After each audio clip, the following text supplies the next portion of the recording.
Hi Yogi, welcome to Yoga with Alina, and today we're here for another tutorial, and this one is a yummy one. We're going to get into Pigeon Pose, one of my favorite hip openers. It's one of the deepest hip openers, but also it is kind of notorious because a lot of people think that it messes up their knees or they cannot do it because of their knees.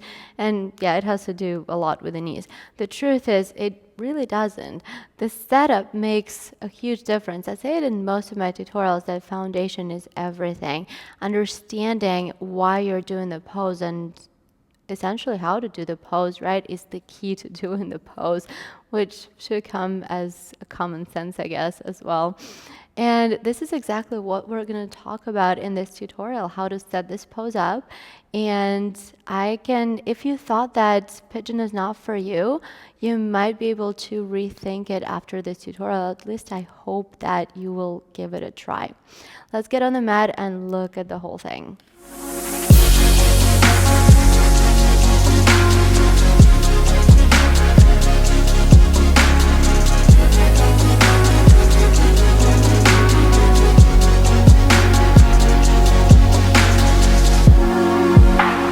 All right, we're back. Right. We're back on the mat. I'm here with Te, and he's going to help me demo, or actually he's going to demo the whole thing, and he's going to help me explain the whole pigeon pose for you today. So first, we're going to start with something that not to do. So I want you to do a pose the way no one is supposed to do it, okay? The way our body is not supposed to do it. And I want you to really, really pay close attention how your body is not supposed to be moving. Let's do it. Let's mess up your knee for a quick second. All right.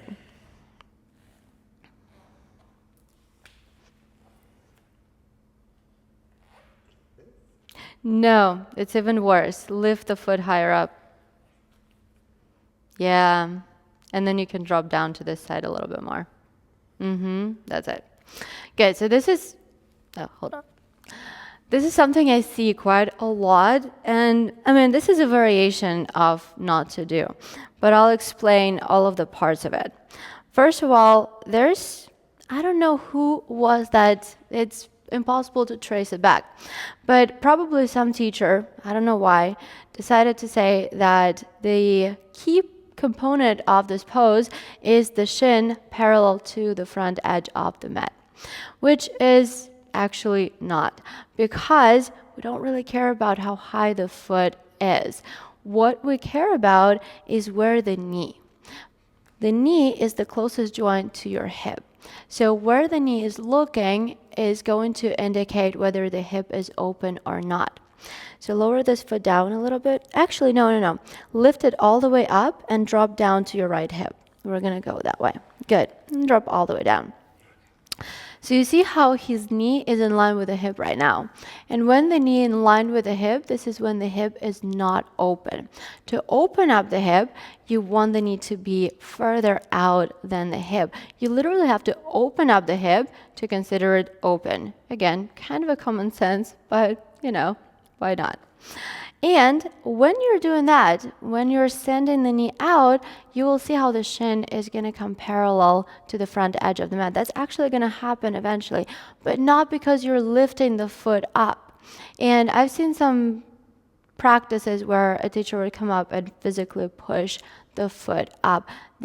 If this happens to you, make sure that you correct yourself. Because that's not good on the knee. We're going to get into it in just a second as well.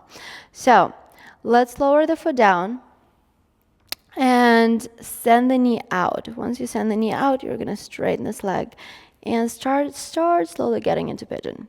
Good. So this is going to feel much better for him already. But here's what's going to happen if his knee is already out and I just come and push the foot up. So just push the foot up. Yeah, you can't. Good. No, okay, you can. Don't do it. Because what it does, it twists your knee joint. So once it twists your knee joint, this is where the knee pain starts coming in. Your knee is not supposed to work that way. The shin is coming parallel to the front edge of the mat, but not because you're lifting the foot, but because you're sending that knee out, right? Let's do it on the other side. I want the knee to come a little bit clearer. More clear. I'm really bad with the comparison today. Good.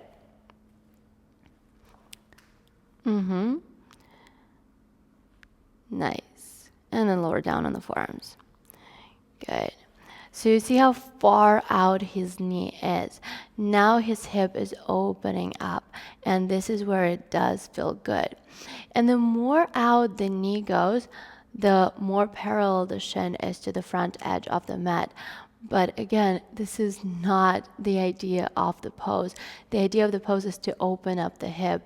The knee is the closer joint to your hip. This is why we're looking at the knee here.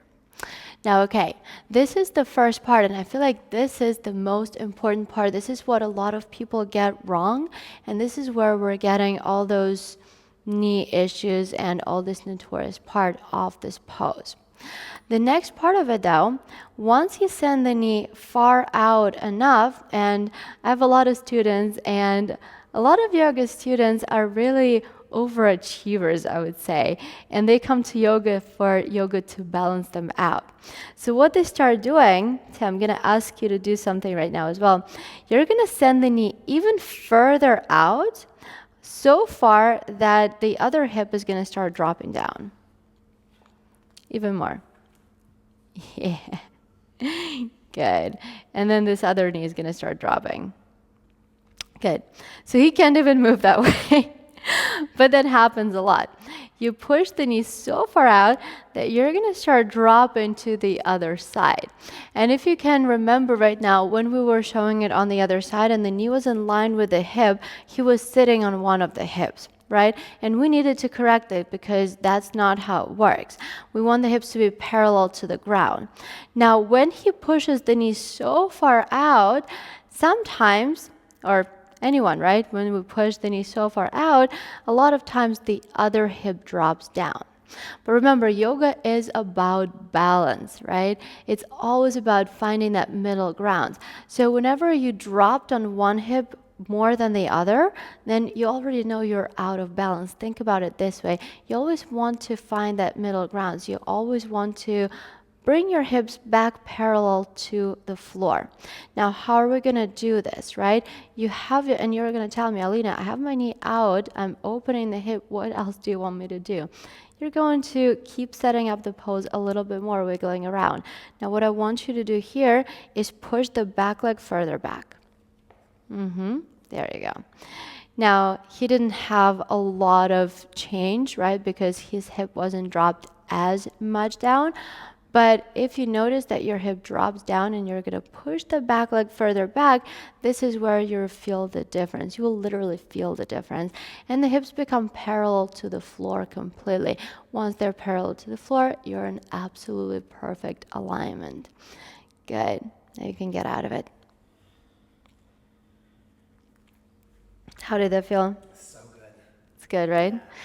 Yes. All right. Before we start wrapping this up, there is another thing I really want to address. And this is using props. This is using blocks. I'm going to grab just one. There we go. I'm going to grab just one because a lot of people believe that they need block to support them.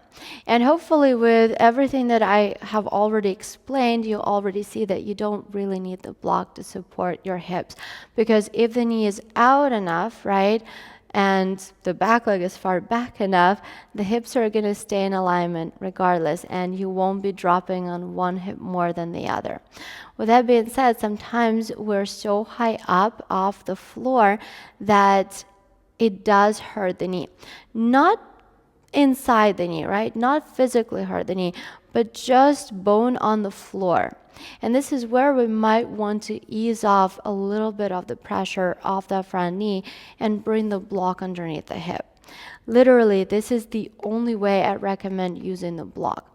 Otherwise, if you are, scratch that. This is the only way I recommend using the block in your vinyasa practice.